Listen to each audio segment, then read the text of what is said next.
What's going on, guys? This is Rob, and I feel like I should hire a co-host for the Rumor Roundup. But in this video, we're gonna be ranking the top 5 Marvel Cinematic Universe shows so far. Now, to keep things simple, we're gonna be using shows that tie closely into the MCU or directly into the MCU, i.e. a combination of what we've seen so far on Disney Plus and Netflix. Although maybe one day we'll include shows like X-Men the Animated Series, although admittedly, that would be number 1. So coming in at number 5, we've got Falcon and the Winter Soldier. And by no means is this show bad. In reality, it's the closest to a movie that we've had in the Marvel Cinematic Universe TV show so far. It's pretty straightforward. There's not a lot of guessing going on here. There really wasn't much in the realm of suspicion or possible mystery or anything like that. And in reality, I think that's one of the things that held the show back. I think coming out of Wandavision and the fact that we were all speculating that really Mephisto was the one that was behind it all, that it led people down this path of wanting shows that had a lot of mystery and intrigue, a lot of curiosity, that kind of allowed our imaginations to run wild. Falcon and the Winter Soldier didn't really give us that, but what it lacked in that department, it more than made up for in storytelling and action. The action sequences in that show were amazing. I loved them, especially Baron Zemo. I loved seeing him fight and get into conflicts and things like that. I loved the action scenes and really kind of the buddy cop aspect between Falcon and the Winter Soldier, so I definitely love to see the show come back. I just think the lack of mystery and intrigue, the lack of the ability of my imagination to run wild, really kind of moves the show down further on the list than it possibly could have been. Number 4 on our list here is Jessica Jones, and there's only one reason why this show even made the list in the first place, because I'll be honest with you guys, the only real thing that I was looking forward to outside of the Purple Man was when Luke Cage figured out Jessica Jones had powers and what they would do, how that scene would unfold when the two of them realized what they were capable of. Outside of that, I didn't really care about Jessica Jones. I didn't really have a whole lot of interest in Jessica Jones, and a lot of that's just because of the fact that coming from comic books, Jessica Jones was never really that interesting in the first place, and even with the original comic book series by Brian Michael Bendis as part of the Marvel Max line, which was Marvel's adult-oriented line of comics, the Purple Man was the only really cool part of that, and it applied in the same way to the TV show. I gotta say, Purple Man stole that show. I absolutely loved Zebediah Killgrave in the Jessica Jones TV show because it was just so great the way he handled things, because he would have these moments where he would freak out and use his powers, but there were also like funny little small moments, right? A really good example of this is the moment when he's talking to Jessica Jones in the police station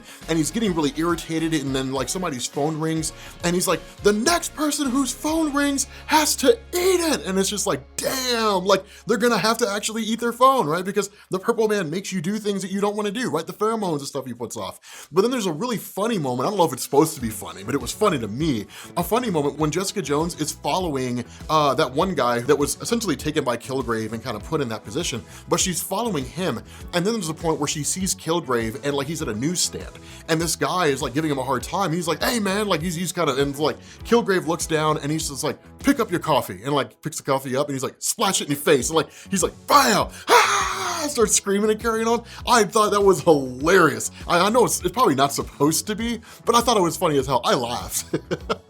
I laughed at that scene. But Killgrave was this character that, even though I was initially resistant to the idea of humanizing him, I just wanted to see just like the downright evil, sociopathic, vindictive Killgrave from the comics. I loved what they did. That he was kind of a tragic character, right? That he was a little tragic in that way. One of the most disappointing things is the Marvel Cinematic Universe did what they always do, which was kill him off, and I would love to have seen him return, because one of the things that a lot of people don't know about Killgrave is that unless you're dealing with somebody that has a great healing factor like Wolverine or possibly the Incredible Hulk, Killgrave can take over them, right? Like during Brian Michael Bendis' New Avengers run, he seized control of Luke Cage, and it was just by sheer willpower that Luke Cage was able to resist it. But Purple Man is an Avengers level threat, right? Like he's pretty significant. And so I would love to have seen him be carried over into the MCU movie line and actually see him be presented as a credible threat to the Avengers themselves. Now moving on to number 3, we've got Loki. And Loki was a great TV show. Here's the thing that I loved about Loki so much, right? One of the things that I loved about Loki, the idea of the multiverse. I, for one, as a comic book fan, I'm a bigger fan of stories that involve like cosmic entities and super powerful beings and things like that. And there was a lot of mystery here, right? It's the one thing that we were all speculating about, who's actually running the TVA and what's going on with the timekeepers. A lot of you guys called Kang a long time ago, so kudos to you for getting it right. It's one of the coolest things, and I love reading about your all's theories and the comments that you guys have and different things like that. But the show itself, it was cool, and I would love to see more of what goes on there. The biggest thing that I had, the biggest problem that I had with the show is it ended on the biggest cliffhanger ever. The return of the multiverse, ...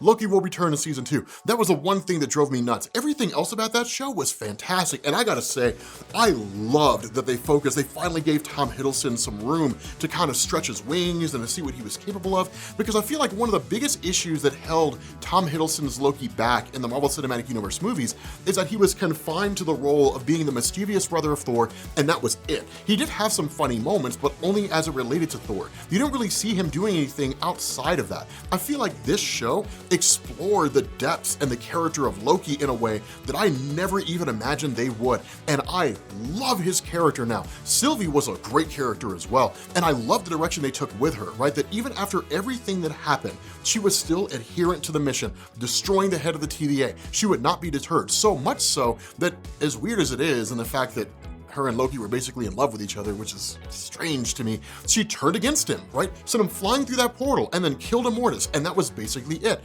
I loved it, right? I loved that whole, the entire writing of the show, the direction of the show, right? Mobius, Owen Wilson was amazing. I love what they did with Ravonna Renslayer. I love the fact that she wasn't the one who was operating behind the scenes, she wasn't pulling the strings, that she had as little knowledge of what was going on as anybody else did, and she was just playing her role because she believed with the belief of a zealot that the TVA's job was effective, and it was. And I feel like that was the greatest takeaway from the entirety of the show, that Sylvie killing Immortus really did screw everything up, right? She ruined everything, right? Brought it all crashing down. And I guess, sure, it brings about free will, but with free will also comes the potential destruction of the multiverse again with another multiversal war. But the possibilities that came out of this show are fantastic because I love alternate realities, and we'll probably end up seeing with the return of this multiverse, the various Sony movies, right? So like the Tobey Maguire Spider-Man films and the Tom Hardy Venom movies, all that kind of stuff, those are just gonna be alternate realities now, right? This sets the stage for bringing in the Fantastic Four and the X-Men and so on and so forth. It simplifies a lot of things, and I'm excited to see what all goes down. More so than that, I very much believe that the What If series, they're all gonna be linked together. There's gonna be a kind of common storyline that runs through every single episode, even if it's only in a post-credit scene, and it's all gonna come together at the end and maybe have something to do with Wanda or Doctor Strange or something like that. I honestly really have no idea, but I am excited to see how this ties in because I really don't believe the What If series is gonna be in isolation. I don't think it's really gonna be or really be separated from anything else in the MCU. I think it's gonna have, like what's gonna come out of that show is gonna have a kind of common plot thread that has huge effects across the rest of the MCU. So coming in at number 2 on our list, Wandavision, and this show was great. Wandavision was really like the first foray into a TV show for the MCU, and I gotta say, they knocked it out of the park. One of the things that I will say, I do understand why a lot of people dropped off in the first 2 episodes. I totally understand that. They were very slow, and I certainly get where people are coming from, where they're just like, I mean, this is boring, right? This is really dumb. And it was designed to be reminiscent of like old school TV, right? Like back in the days of Dick Van Dyke and all that kind of stuff, but I felt like it was a little too slow. Not enough happened in the first or second episodes. And one of the things that anybody who will tell you, especially if they're like a YouTube content creator, will tell you like the first 5 seconds of a YouTube video will decide whether people stay or go. And TV shows are the exact same way. You get one episode, you only get one first episode. And then if that first episode doesn't latch people in, they're gone and off to the next thing. And that's something that the MCU kind of needed to kind of keep in mind with the WandaVision show. Having said that, what the first episode lacked in interest, the rest of the episodes made up for. For you poor saps who dropped off in the first episode and didn't finish it, I feel sorry for you because you missed out. Because now you're playing catch up. And I feel like WandaVision, because of all the excitement and all the theory crafting and things like that, it's one of those things you kind of had to be there. There was no feeling, and I'm sure you guys feel the same way, there was no feeling like being part of like this kind of YouTube, geek culture, comic book, TV show community across all facets of social media as the episodes were coming out. Because if you guys were anything like me, you were just coming up with all these different theories. You know, for the most part, I never really looked at a lot of theories online, largely because of the fact that the theories that I came up with, I wanted to kind of come up with organically. Now, I do recognize I wasn't the first person to come up with those theories. but I did like the idea of just trying to think about what sort of things would happen, and I loved being part of that community where it's like, Mephisto's behind it all, you know? I really wanted Mephisto to be involved in some form or fashion. In hindsight, I do get it that Disney, the wholesome family property, would not want to attach their name to Satan. I understand that. I grasp that, but I still think it would have been cool if we'd seen Mephisto in the Marvel Cinematic Universe. I think at this point, the Mephisto theory has essentially taken on a life of its own, right? Like, if there is a chance for people to speculate that Mephisto is going to appear in the MCU, they're gonna speculate, man. I know I will. In the Loki TV show, we literally saw that glass painting where it was like the devil. And it's like, oh my God, is that a Mephisto reference? Like, you guys remember that? Everybody was like, is that a Mephisto reference? Like, oh my God, Mephisto's in Loki, right? He's running the TVA, you know? Mephisto got tired of hell and decided to create an organization that monitors the entirety of the multiversal time stream. It seems a little ridiculous in hindsight, but who cares? It was awesome, and it was fun to talk about. So, WandaVision definitely comes in at number 2 on my list, which really begs the question, what show comes in at number 1? Well, to answer that question, that show is Daredevil Season 1. And I imagine some people are probably gonna look at that and say, really, Daredevil? You'd put Daredevil Season 1 at number 1? Absolutely, and here's the reason why. Kingpin. Matt Murdock was okay, right? Like, Matt Murdock was a pretty simple character. He's what you'd expect from a character in the Marvel Cinematic Universe, or something that ties into the Marvel Cinematic Universe, right? There's not a whole lot to the character of Matt Murdock, and even in the comics there hasn't been. I will say, the most interesting Matt Murdock had been since the days of Frank Miller was probably during Superior Iron Man, when Tony Stark gave him his eyesight back to show him the power of Extremis, and to basically get Matt Murdock off his back, right? Tony Stark during Superior Iron Man was kind of being a dick. If you guys want to know more about that, check the link in the description. It'll link you over to the playlist at Comics Explained, but nonetheless, that was a really interesting concept with his character.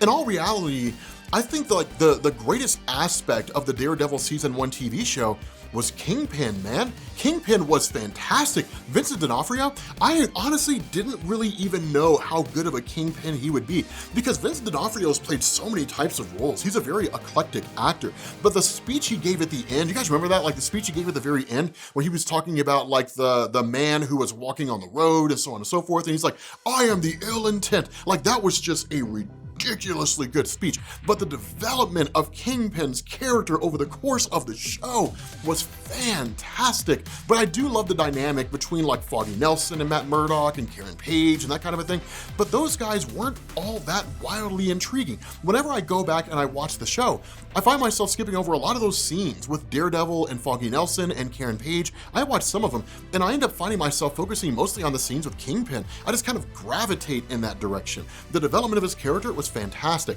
and one of the things that I'm really hoping for is that the idea of him being in the Marvel Cinematic Universe movies are actually going to happen, because there's a lot of rumors that that's the case. I don't know if anything's actually been confirmed, but there's a lot of rumors that are saying that Vincent D'Onofrio's Kingpin is actually going to be in the MCU, and he's going to become a future villain of Spider-Man. I thought it was all just beautifully crafted, right? Every episode just felt like this kind of work of art as the series progressed, and it was phenomenal. So for that reason, Daredevil comes in at number 1 on my list. But if you guys have any shows that you felt like should have made this list, let us know down in the comment section. Thank you guys for watching, and I will catch you all later. Peace.